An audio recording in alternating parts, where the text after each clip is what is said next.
So, anyways, my name is Brian. I'm friends with Eric. So he gets to be a pastor of a church that not only where he kind of gets to feel like he can express the passions and gifts of his ministry, but it sounds like he actually likes you guys, which is unfortunately rare for pastors. Sad to say, I meet with lots of pastors over the years, and so anyways, well done, church, because that doesn't it's rare. It's good stuff. So it sounds like a lot of great things are happening out of here. I'm from Washington D.C. We're just a couple miles north of the White House, and I am the pastor of a church with no people. It was a church that was closed several years before. It's just this huge building, middle of the city, and we're trying to rehab it. Most of it can't be used to do some ministries, compassionate ministries, different things out of it, partnerships with other people in the city. So I'm in the middle of kind of a massive rehab where one hat is general contractor, one hat is landlord, renter, that kind of stuff, and then hopefully we'll be able to plant some ministries, missions, churches out of there in a couple years. So that's what I'm up to. But glad to be here today, and be with you guys. We're going to talk about. So I need to stand here. How about here? Is this good? So we're going to talk. It's dinner discussions, and the idea is around. It's my favorite part of Scripture. It's the small window of time in Jesus' life. Where it's the Last Supper, where they're hanging out and just having conversations prior to him going to the garden to pray, prior to being arrested and going to the cross. And so it's dinner discussions, and the idea is going to narrow into how do we love one another, and this could go either way depending on who you are, without being a jerk, or in spite of the other person being a jerk. Depending on who you are today, could be both. For me, it's both. And so that's the idea of what we want to talk about. And so I want to give a little bit of a context of this passage, the big chunk of it, and then we'll narrow right down into that verse. So it was just before Passover, so we just came through the Passover, the Easter season. Jesus knew that the hour had come for him to leave the world and go to the Father. Having loved his own in the world, he loved them to the end. The evening meal was in progress, and the devil had already prompted Judas, the son of Simon Iscariot, to betray Jesus. And so this is the once upon a time that gives the thing. This is in a galaxy far, far away, in a land far, far away. That's the prologue to this section of Scripture, is that they were at the evening meal, and Judas had already done his deed. This is a depiction of what it probably was like, more so than sitting at a table. I think this is why people in the Middle East eat hummus, because salsa would just be pretty messy. I'm not even allowed to have salsa on the couch, so I don't know how I would do it in that setting. So the evening meal was in progress, and there's lots of things that happened on this night, and lots of times we hear these stories kind of disjointed all over the place, but this is the night where Jesus, he washed his disciples' feet, and then he predicted and told that one of the disciples was going to betray him, and then Peter stood up and said, well, it's not me, I would never, and then he tells them, man, by the end of the night, man, it's going to be 3 times you're going to do that. And then he starts telling them that he's going to be leaving. And they're confused. They don't know where he's going, what he's up to, and all these things after 3 years of teaching and hanging out. And he's trying to tell them, this is the end, and I'm going away. And he starts to share with them that as he goes away, the Holy Spirit will come, which just explodes their mind. They're thoroughly confused on this last night. Eric told me about that. That's not a train. That's the kids getting ramped up. Yeah. I like that. And he talks about there's a story where it's a parable of the vine, God being the vine, and we're the branches, and we bear fruit. And then they sing some songs, and then they go out and pray, and the disciples fall asleep. And that captures the whole of this time. It's called the farewell discourse in fancy language, but it's just really discussions around the dinner table. Most of the time in the Bible, if you notice, Jesus is either going to a meal, he's at a meal, or he's leaving a meal. It's generally not in this setting. He did this once at the beginning of his ministry, and they actually tried to chuck him off a cliff. So I think he stayed more around the supper table where people are a little bit happier. Or the other part is the disciples were curious what we're going to eat. That seems to be the themes of the stories that Jesus is up to. So here is the main gist of what I would like to talk about today. A new command I give you, love one another. That doesn't really sound that new, but the second part is new. As I loved you, so you must love one another. And I have 3 different angles that I'd like to look at this, to kind of take this picture this way and then look at it from another angle. And the first one is Jesus the innovator. The second is Jesus the copacetic. And then the third one is called Jesus the emulsifier. I'll explain those as we go. I I asked him, Eric, what the church was like. And he said, you're probably not going to get any amens because that's not how the church is. I said, well, do they get jokes? He goes, yeah, but nobody's going to give you a pity laugh. I said, I can appreciate that. I'll have to earn it. So we got a couple. We're good to go. So Jesus, the innovator. And so in a sense, the disciples would have been familiar. What's the greatest commandment? Love your neighbor. Love God with all your heart, all your mind, all your body, soul. And then love your neighbor as yourself. And so he took that golden rule, and this is like the golden rule 2.0, but he did it in the midst of a very big theological holiday, which was Passover. So this golden rule 2.0 is in the midst of a huge switch that I don't know that they could have wrapped their minds around, where he said, I am the Passover lamb. We're not celebrating the lamb and all the traditions we've done for thousands of years.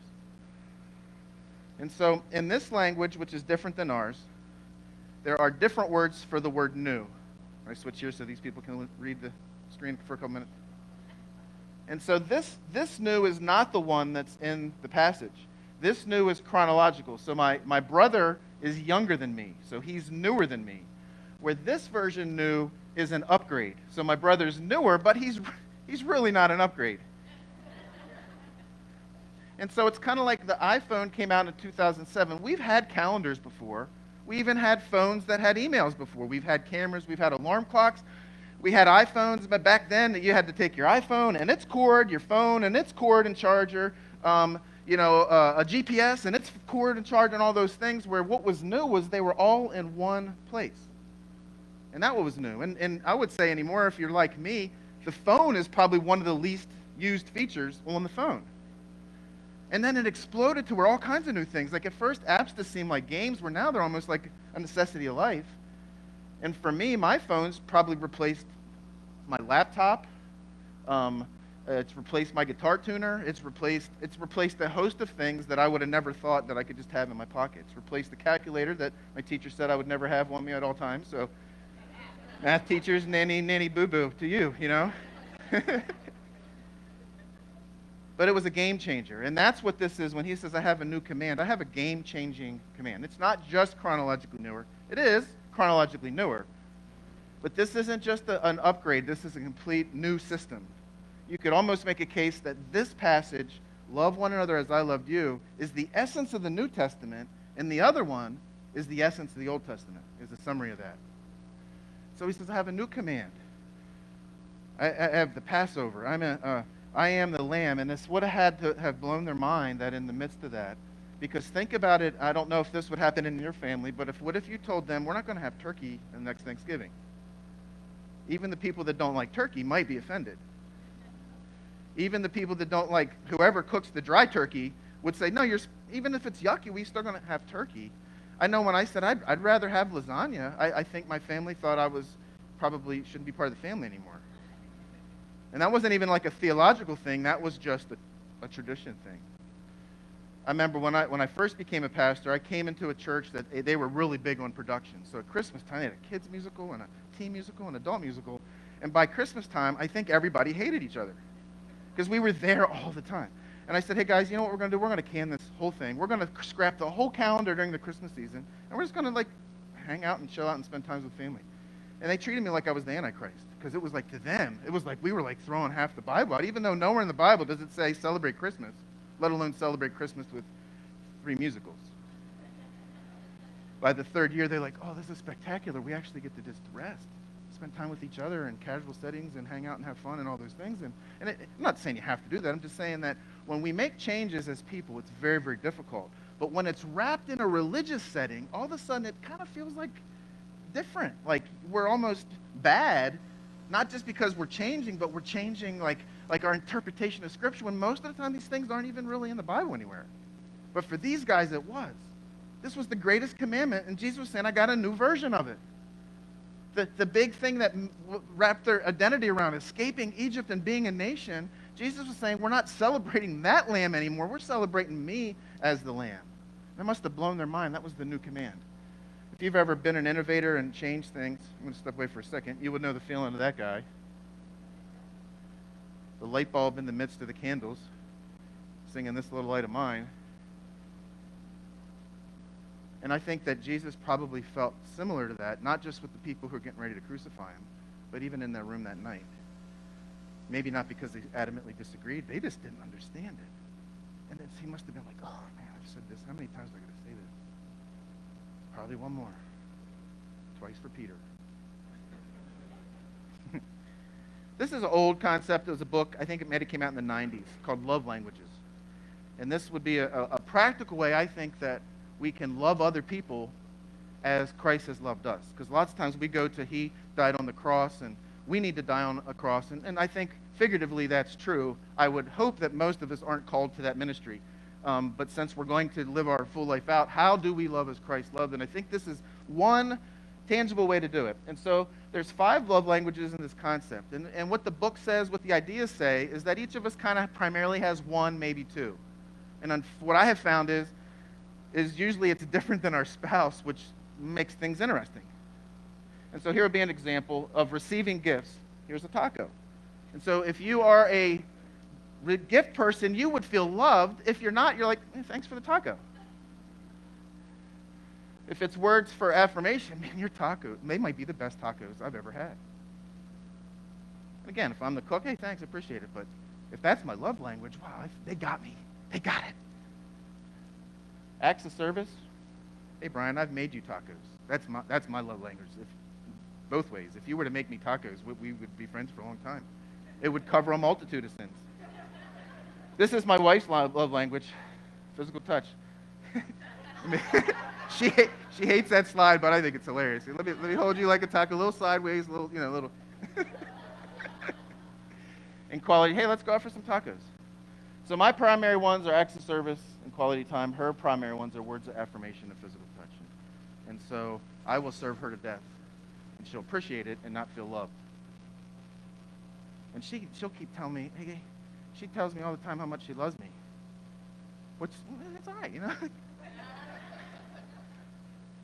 just make some tacos. That would bless me so much, you know. And it's like, and we intentionally try really hard to love each other, but we generally drift to loving each other the way we want to be loved. Not out of a bad heart. That's my language. That's my natural bent. And so what I think is, as an illustration, is that loving other people the way I want to be loved is like loving my neighbor as myself. And one way that we can do the second one is to love them as Christ loved them, which he was excellent at loving people the way they needed to be loved. So the example I gave in the first one is, I am a very introverted person. I need lots of space, like that whole 6-foot social distancing, don't hug me, don't shake my hand thing. That's the world I have lived in my whole life. And now we're back to it, and it's like back to shaking hands and hugging, and I'm not always sure what to do. So if you put me at the greeting out there, I would love everyone how I want to be loved when I come to a new church. I don't want you to talk to me. I just want to kind of look around, see what everybody looks like, how they're dressed, do I fit in? I'll find my seat and just kind of observe everything. And so as a greeter for that, I'm not going to say a word to you, because I'm going to love you just like I want to be loved. And if you were an extrovert coming in, what would you think of me? They got the wrong guy at the door. This guy looks mean. He used to be a cop or military or something. And he didn't even say hi. Meanwhile, I'm thinking, man, I just love these people so much that they must feel blessed to have nobody said anything to them. But if I was to love them as Christ loved, I would probably have to figure out, what we'd do, we'd set up lines so people knew coming in. If you're an introvert, stay to the left. If you're an extrovert, come on, bring it on. And after I hug 10 people, I have to go home and take a nap. Because that's not the way I'm wired. But if I was truly going to love people the way that Christ loved them, I'd have to figure that out. So here'd be an example. Imagine if at home, at church, at school, at work, we had this little sign on the wall that has how you want to be greeted. Could you imagine? It would take some time if we did that. And I'm sure she doesn't care to do all of these. So this little guy's me. Oh, not that guy. I'm sorry. That was off. That guy right there. That's all I need. I'm good. I need once a week. But I feel like this teacher has it down. She's loving each kid and greeting each kid the way that they want to be greeted. Where generally speaking, if I'm a hugger, what do I do with everybody? And I've heard this my whole life. Oh, Brian, I know you don't like hugs, but bring one in for me. Come on, man. So if I give you a hug, that's a special treat because I only have like 3 a year in me. I'm just kidding. But I think would be a very special way to do this. So imagine, this is a gross picture, but it's a good point. Imagine if everyone in this room came here with a goal as I'm going to love everyone according to how they want to be loved. How would every single person feel leaving here? We'd probably feel loved, or at least noticed. But if all of us came in here seeking to get loved the way we want to be loved, how would most of us leave here? We would feel frustrated because nobody met our needs, because we're all sitting here trying to get our needs met. And what we end up being is 2 ticks with no dog.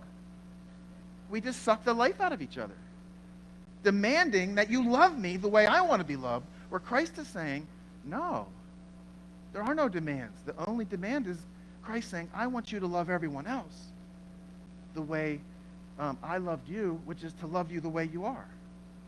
I think it flips the script. Most of us accidentally end up with this picture that when we're trying to love each other, we end up taking a selfie because it ends up being really about us. Or it's like a strings attached thing. Like I expect some I can't say the word, reciprocity?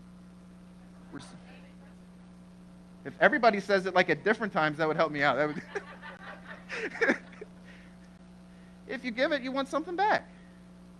And that's not what Christ is saying. And so we end up making pictures like this. A large part of loving others as Christ loves us is that his love is contextual to the person he's loving, according to their love language, not the other way around. And I think that's a far cry from loving our neighbors how we love ourselves. I think it's a huge gap. I think it's a completely different operating system. It's not just going from this upgrade to the next upgrade. It's like going from a PC to Mac. It's a different world.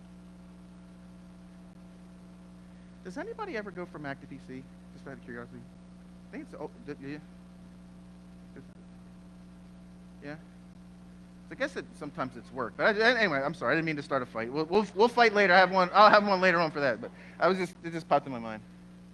The reason I generally can't sit in church is because I can't pay attention long enough to stick with it. So bear with me if I flip every balloon. So the idea of this one, the innovator, Christ as innovator, to me is really about loving others contextually, loving one another the way they want to be loved. So the second one is Jesus the copacetic. Oh, I'm sorry, moving too fast.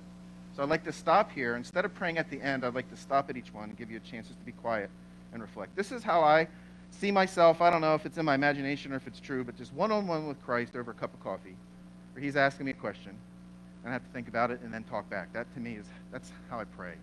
And so I'd like to kind of invite you into that kind of a thing with a question. Hey, Brian, who is someone that you can love well? And so I think about it, and then he has to remind me, according to their love language, not mine. And so just with that question, put your name in there. I have a timer up here for 30 seconds. Just sit there, allow Christ to ask you that question and see what comes to mind, or respond to him quietly or writing or on your phone or however it is you like to respond to him. So here's our 30 seconds.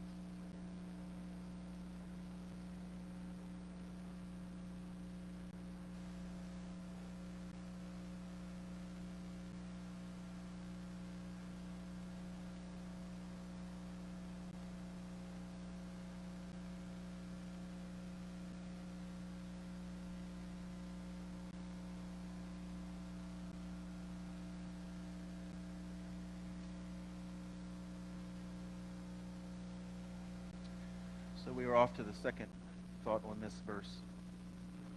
And this idea is Jesus the copacetic. Copacetic is an old, maybe 1940s, 50s jazz term. And it kind of means like cool or, wow, that was really good. So like if some musicians, those cats really played copacetic. That would be like the musicians, they did a really good job. That would be that word. So it's an old word, but the idea here is I think Jesus leads us closer to how a jazz band plays than maybe like an orchestra plays. And I'll explain that in a little bit. So I love jazz music. I play in it's a jazz master class. There's a professional jazz musician, plays with us, and he is the teacher that teaches the rest of us how to kind of be a band together, because it's easy to play some of this stuff by yourself. To play jazz together is actually very, very difficult. And so a difference is the leader of this group is literally the guy sitting in the back that you can't see. And all these other people have been leaders of bands. And so what a leader does is they just give you like a really basic sheet music. And that's all that they give you. And so it's just a basic one-page thing of the chord changes. And then you're expected with that to make up your own song that fits within the structure of that song. And so you're not supposed to copy someone. You're not supposed to just go word for word. You're not just supposed to play the literal notes. Everyone in the band, the drummer, the bass, everybody in the band is expected to play, at times complementing the soloists, and then everybody is expected to play their own version of the song as the soloist in the band. Sound fun? How'd you like to lead that? And then at the end, we're supposed to like end on time without the train falling off the rails. So this song is This Little Light of Mine. Does everybody know that song? And so the band would give us this, and we know it's in the key of G. We know the timing is 4/4, and that's about all we get. And so the piano player and the guitar player, we're supposed to play these chords. And then usually in jazz music, one time through, sometimes two times through, they'll play the melody. So they'll play the melody, and you would recognize the song. And then why most people don't like jazz is 9 minutes in, you have no clue what the song is. And then at the end, they'll bring it back, and you're like, oh, yeah, that was This Little Light of Mine, but I didn't know what they were doing in the middle. And that's because everybody gets to play their interpretation, what they're hearing, what they're feeling. And so if you were to listen to 10 really good jazz bands play This Little Light of Mine, you would think it's 10 completely different songs. And where I'm going with this illustration is, I think Jesus gives us the basics of the song Love One Another. And he showed us how he did it. And so we think, oh, I'm going to just copy literally note for note what Jesus did, and I don't think that's what he's asking. I think he's saying, I want you to play your version of that song. Stay with us, stay in the gist of the song, but play it your way according to how you're wired. And I think oftentimes we're sitting here trying to figure out how we would literally do it, and Jesus is saying, man, just play. Just do it. Let's jam. Let's have fun. Let's enjoy this. Let's make some music together. Imagine if everyone in this band literally did the same single note for every single song. So the singer sang the note, one guitar player played his one note, and it was the same as the singer. The other guitar player played his single note, and the bass played his single note, and the drummer hit one thing and just tapped it to the beat of the singing. They would technically be playing the song, and it would sound awful. And it wouldn't be very fun. And I feel like that's what happens to us a lot of times. We're trying to figure this out. The other thing I think we do is we think that the way I do it is the way you should do it. And that doesn't make great music. How the bass player plays the song should be very different than how the rhythm guitar plays it, which should be very different than how the lead guitar plays it. All to complement what? The singer. So new command I give you. That's all we have. That's the simple script.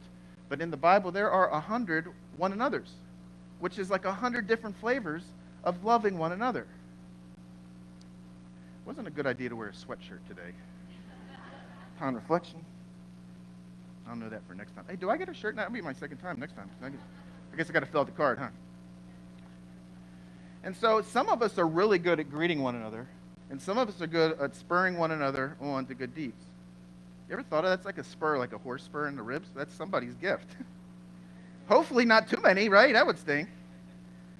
But the spurs usually think everybody should be a spur, and the greeters think everybody should be a greeter, and we end up forcing each other to play songs that aren't, that's not the way we play it. It's not how it's supposed to sound.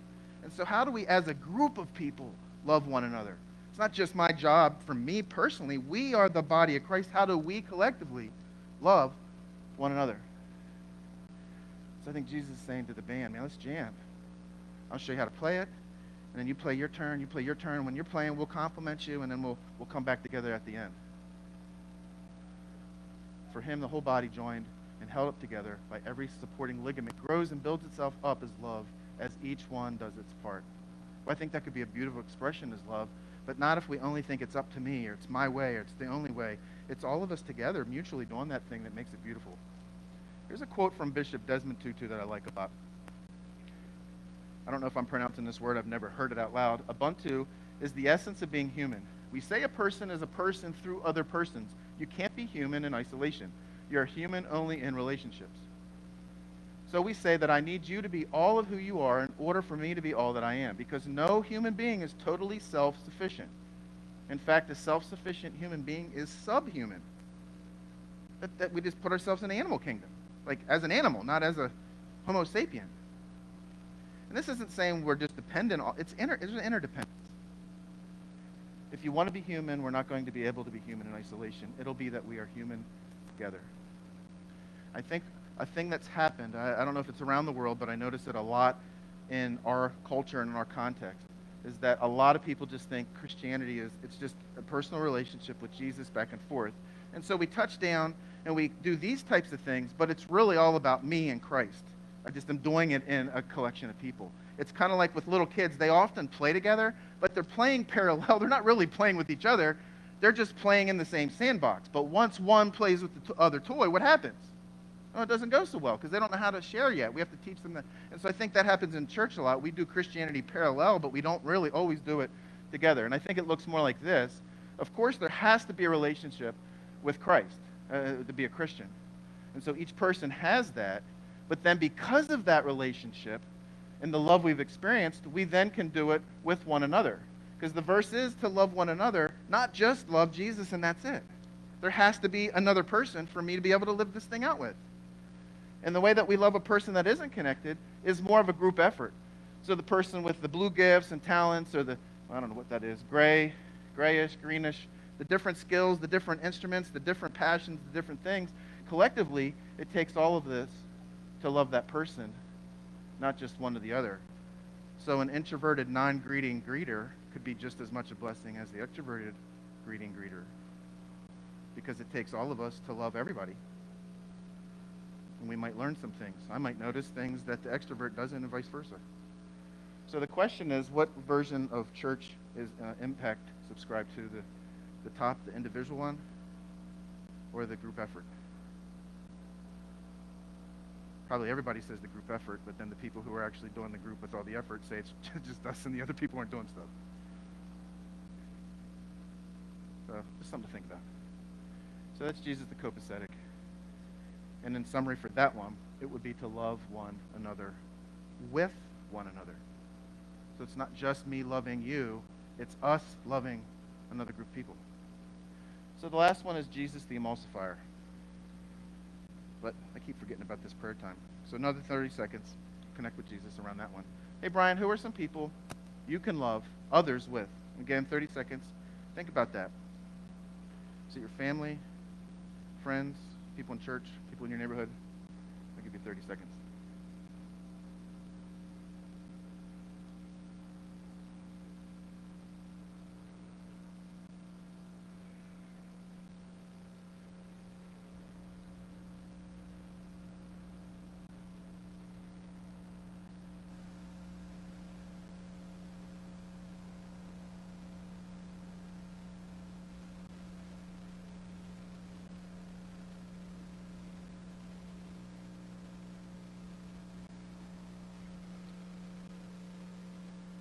All right, so the last one, Jesus the emulsifier. And so emulsification sounds like a very deep theological word, but it's really how you make salad dressing. And so what it is oil and vinegar, when you mix it together, after a couple seconds, the oil goes on, it doesn't mix. But if you put a little bit of mustard in it and you shake it up, it stays together. I don't know the science. Eggs do, mayonnaise. I don't know the science behind it. It's kind of nerdy. But somehow it breaks down the particles of both and takes things that naturally separate and brings them together. And so this one would be, what if loving one another is actually an emulsifying agent, and that we're not just supposed to love one another, but we're trying to figure out how to be the emulsifying agent with groups of people that for some reason can't figure out how to get along for more than a couple shakes. It's unfortunate that's not really relevant in today's world, but we'll work with it. Now, I said this in the first group. This part of the sermon, I am not a master of. I'm working this stuff out myself. It's hard. It's difficult. I would say I probably fail at it more than I succeed at it, but I feel like I'm aware of it now, where before I probably wasn't at all. And so this is me wrestling with these concepts and trying to figure out how to do this thing and sharing it from that perspective, as opposed to, I got this all figured out and you guys need to pretty much get it figured out by the end of the sermon. So let's jump in here.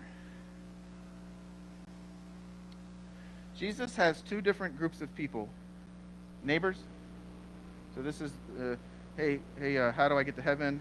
Some guy asked Jesus, and he says you love your neighbors, and then he gave the story of the Good Samaritan. And then the other group is enemies. And what does he say we're supposed to do with our enemies? Same thing with our neighbors. We're supposed to love them. Here's why. The Bible tells us to love our neighbors and also love our enemies, probably because of the same people.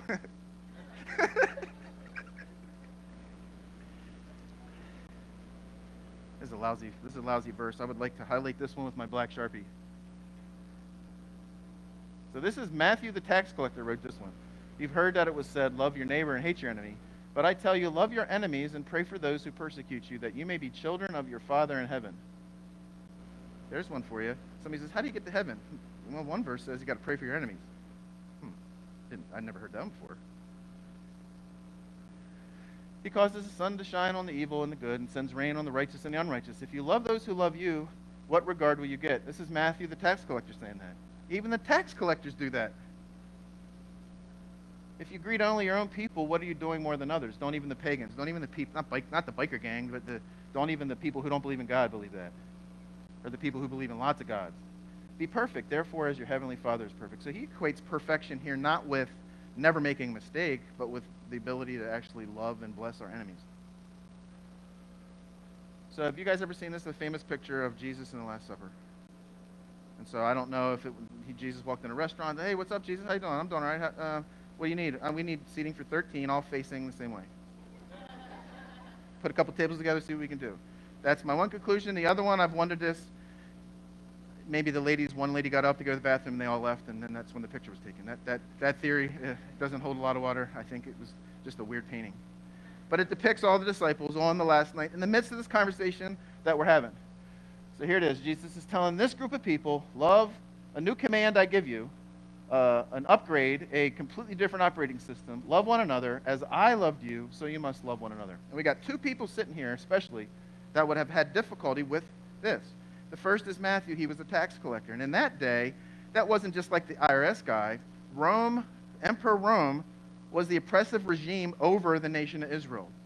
And they collected lots of taxes to fund their military and to fund the leaders. They were hated by the Jewish people. Matthew was a Jewish person who worked for the government and collect taxes on behalf of the oppressive government and got rich off it because he robbed them blind because he could. So he would have been a hated person. And next to him, over here, is a guy, not Simon Peter. His name is Simon the Zealot. And Zealots were a political group of Jewish insurrectionists who believed it was their divine right to overthrow the government. What do you think their Thanksgiving dinner was like? I don't know who the guy in the middle is, but I would not have wanted to have been him. For 3 years they were together, hanging out. And Jesus says to Matthew, hey, Matthew, yes, teacher, I have something for you. Yes, teacher, I want you to love Simon. What? Simon Peter? No, the other one. You mean that right-wing nut job that thinks everybody should have weapons and we need to overthrow the government? Jesus, I don't know about all that, but yeah, that's the guy. All right, I'll love him like I love myself. I just won't talk to him. Jesus is like, no, I want you to love him like I loved you. Well, how was that? Come on, Matthew, you remember. Yep, you just accepted me as I was and forgave me. You got it, man. Yes, Lord. Hey, Simon the Zealot. Yes, sir. I have a new command for you, sir. Yes, sir, I love commands. What do you got? I want you to love Matthew. Matthew the tax collector? Yeah. Matthew the snowflake? Yeah. Matthew, the one that thinks the government should solve all the problems and that we can just accept everybody in even though it's dangerous? Yeah, that guy. All right, I'll love him like I love myself. Jesus is like, how's that? I'm going to beat him into submission. He's like, well, that might work for the zealots, but that's not how Matthew's wired. Well, how in the world do I love that snowflake? Same way I loved you. How was that? I just accepted you and loved you the way you are. Yes, Lord. You think I don't know if it went like that or not. That would be my guess. If that was my family members that had that big of a gap in their beliefs. That's the table. That's the group of people Jesus hung out with 3 years. That's the group he said this to. So he's trying to be the mustard between Matthew and Simon the Zealot to get them to not only just love each other, but to do ministry together. Could you imagine how powerful it would be in our world if the Matthews and the Simons could figure out how to come together and love the world as opposed to fighting each other and calling it church? Could you imagine that? I mean, I don't know what it's my area where I live is very, very different in the city. But imagine the farther you get out of it, You have the emerging of the church, the city people and the people who've lived here forever, and I'm guessing it causes a lot of conflict because it's a lot of different views and beliefs, I'm assuming. How do we live together like that? So where I live is very diverse demographically, but each group just kind of hangs out together in their own sphere, which isn't really diversity.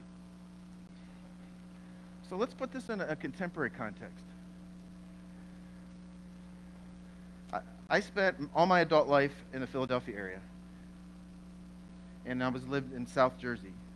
And so the big divide up there is you're an Eagles fan and we hate Giants fan except for 2 times a year. That's when they play the Cowboys.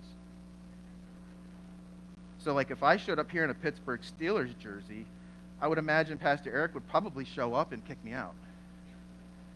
Because there's a divide between groups. We figure out who is different than me and I dislike them. And if it's one thing I don't like, then there's nothing I like. That's how we've become as a people. And how do we love one another in that?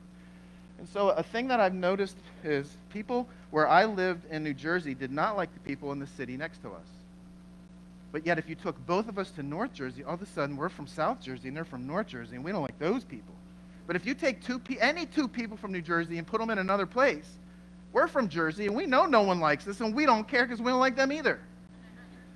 But if you took a person from Pennsylvania, New York, and New Jersey and stuck us in Georgia, all of a sudden these southern people, we don't even know what they're talking about and they think we talk too fast. But if you send us to California, it's East Coast, West Coast. If you stick us on a Navy ship and ship us to Afghanistan, it's USA, USA, USA. And so we find out how someone's different. I mean, we do it a lot. You go into some place where you're different. Does anybody else have a yellow shirt on today? Oh, I'm the only one. Is everybody else the same race, the same language, the same gender, or the same thing? And then we start making numbers, and they're others, and if you're others, you're different, and if you're different, I don't understand you, and if I don't understand you, I don't like you, and if I don't like you, I hate you, and if I hate you, I'm going to dehumanize you. Then we can just do whatever we want to you because you're not even a person. And it's a slippery slope like that. How do we love people in the midst of a world that slides that much from you're different to where you're not even a human? And we're called to be the mustard in between the oil and the vinegar on these things.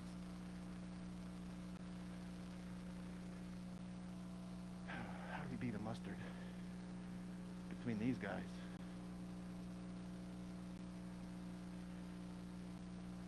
Not trying to say either one is right or wrong, but I know that in some churches, if you're not a Republican, you can't be a Christian.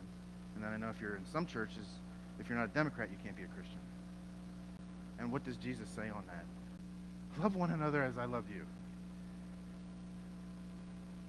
We let these things divide us. How do we be the mustard in a place that's one difference means we can't even be friends anymore? Even though we have thousands of great memories, I can't even hang out with you anymore at a holiday function because of this one thing we can't talk about. So in a Nazarene context, what do we do with this? So this church is part of a Nazarene district called the Mid-Atlantic District, which is like Delaware, Maryland, little parts of Pennsylvania, and a little part of West Virginia. And then it's also part of a global church around the world. There's actually more Nazarenes around the world than there are in the United States. And so I have a quick, brief little history thing that I think is really important to our area and also to our time. Is in 1910, so the origins of this church were the early 1900s. A letter to the Washington districts, that's what this district was called, and it went from North Carolina up to New Jersey, from the General Superintendent Brzee, who was one of the founders of the denomination. And so here's the history lesson real quick, is that our denomination wasn't birthed in like one church and it grew to 2 churches and then 5 and 10. It was birthed out of a unification of churches from around the United States. And the interesting part is, it's the first denomination that was birthed out of a union between Southern churches and Northern churches after the Civil War, or in the early 1900s. That was probably a bigger deal than what's going on in the news now, because it was a war. It wasn't just Twitter bombs, it was a stinking war where lots of people died. And they died right in this area, or in this district. The people in this 1900s would have been alive during the Civil War and would have been part of the groups of people that separated as a country and now are being asked to come together as a church. That's a pretty powerful statement. That must have been a lot of mustard to emulsify all these people. So here's the letter he sent. Paul's injunction to us: be perfect. Remember, love our enemies. Be of good comfort. Be of one mind, live in peace, and the God of love, and peace shall be with you. At the very basis is that Christian perfection, which loves, is unselfish devotion, that loves God with all the heart and our neighbor as ourselves. That love which thinketh no evil, that endureth all things, which never faileth. This alone brings us the necessary unity, a unity of love which would live for each other, and that living in peace which divine love brings, as fire which melts all metals into unity. So the presence of God melts us all into unity. For our sake and the sake of the work, we are to be one as the Father and the Son are one, that men may believe and come to know the love of God. This was a diverse group of people that was racially diverse in this time. They pulled people from North Carolina, which seceded from the Union.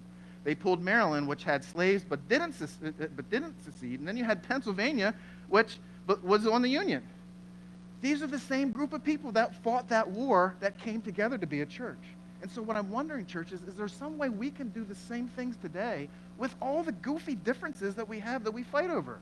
Churches are separating over should we wear a mask or not? Seriously? Seriously? And what do we do with those of us that might not really care about this? How do we become the mustard in the middle of that, as opposed to just checking out? Because that's what I want to do. I want to check out. And I just want to go hang out with the people that believe and think the same way I do, because I'm tired of it, actually. But I keep bumping into these verses that say, Bryan, that's not good. That's not exactly what you're called to do. You got to be the mustard man. The mustard man. I don't like that. I got to touch that up. Final miracle Jesus performed was the healing of the ear of a man wounded by a sword-wielding disciple trying to defend Jesus. Jesus heals people wounded by the deluded disciples who think Jesus needs defending and people need to be attacked. So Peter said, I'm not going to deny you. He went the other way. Maybe he just lopped somebody's ear off. Some crazy person who's following Christ and was just a little bit off base trying to do the right thing. And Jesus still heals wounded people from that. And he also forgave the attacker. So if he can do it on that night, we got to step up our game a little bit. New command I give you, love one another as I've loved you. On that night, Judas denied. This is the table. This is the context of the conversation. That night, Judas denied him. John didn't know who was denying him. So there's a part, have you ever been betrayed? That hurts. But when the people that are closest to you don't even know what's happening, that is a loneliness that is deep and wretched. And Peter says he wasn't going to deny, and Jesus said, well, no, you will. Thomas did not know where Jesus was going. He had no clue what the conversation was. Could you imagine after 3 years with your close associates and they have no clue what your core message is? Lord, show us the Father. Philip, if you've seen me, you've seen the Father. Oh. What does he mean? What's he mean? He's gone for a little while. We don't understand. He says he's going to come back. That was the Last Supper. So maybe your enemy has kissed you. You've been betrayed. Maybe your friend or your spouse has completely missed you. Maybe your colleague has dissed you. That's all the rhymes I have, man. I'm not a rapper. I'm just a jazz musician. Maybe your neighbor can't find you. Maybe your family can't see you. And maybe your friends don't get you. And Jesus understands that. He's in the midst of this group that says, a new command I give you, love all these. But then I think he calls us as a church to even up it. How do we help other people who've been missed and kissed and dissed and haven't been found and haven't been seen and haven't been noticed? How do we become the emulsifying action to bring all these groups back together, to heal and to love and to serve and to make our communities rich and vibrant and full of not a poverty of relationship, but rich with relationships? And then this happens. Everyone will know us because we love one another.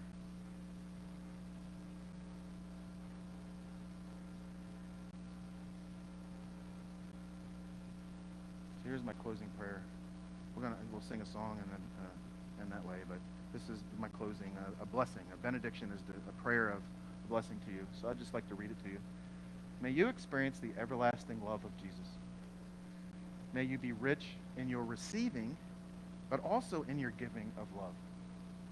So I find that sometimes is harder. Sometimes it's hard to receive, and then other times it's hard to give it. May you be rich in your receiving and giving of his love to others and the other, and with one another. And until we meet again, which I think is in the end of July, love well as he first loved you. Thanks for listening.